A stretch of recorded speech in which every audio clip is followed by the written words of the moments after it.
পুরো জাতিকে, শিক্ষা ব্যবস্থাকে, মেধাকে এই বিএনপি সরকার, তারেক জিয়া সরকার তারা ধ্বংস করে দিতে চায়। এই বিপ্লবের অন্যতম আকাঙ্ক্ষা ছিল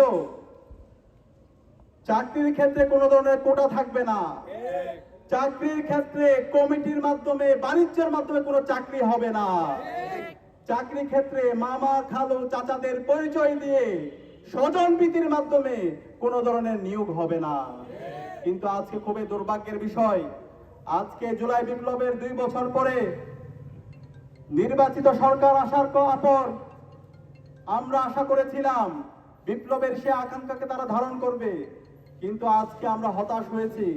আজকে নির্বাচিত হওয়ার 6 মাস পরে আমরা দেখতে পাচ্ছি পুরো ছাত্র সমাজের পেটে লাথি দেওয়ার জন্য বর্তমান সরকার বন্দোবস্ত করেছে। আমরা দেখতে পেয়েছি গত 3 আগস্ট শিক্ষামন্ত্রীর নেতৃত্বে একটি প্রজ্ঞাপন হয়েছে। সেই প্রজ্ঞাপন আমরা দেখতে পেয়েছি এখন থেকে সকল বেসরকারি স্কুল কলেজের যে নিয়োগের সুপারিশ করবে স্কুল কলেজের ম্যানেজিং কমিটি। এনটিআরসি আর কোন ধরনের সুপারিশ করবে না। এনটিআরসি শুধু আপনাকে একটা সার্টিফিকেট দিবে। এর মাধ্যম হলো প্রত্যেকটা স্কুল কলেজের ম্যানেজিং কমিটি যারা দায়িত্বে আছে, কারা দায়িত্বে আছে?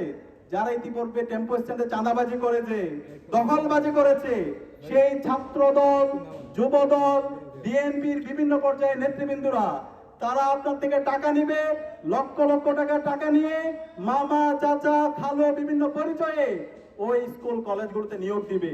এনটিআরসি আর কোন ধরনের সুপারিশ করতে পারবে না। এই একটা জাতির জন্য লজ্জা।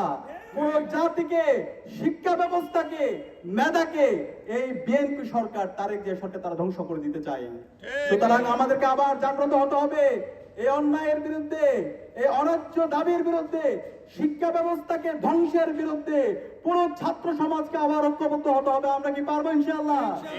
আমি বাংলাদেশের ছাত্র সমাজকে এবং সকল নাগরিকদেরকে আহ্বান করব, আমাদেরকে এই অন্যায়ের বিরুদ্ধে, এই শিক্ষা ব্যবস্থাকে ধ্বংসের বিরুদ্ধে, এই দুর্নীতির বিরুদ্ধে আমাদেরকে সবাই ঐক্যবদ্ধভাবে আন্দোলন করতে হবে। আমরা কি পারবো?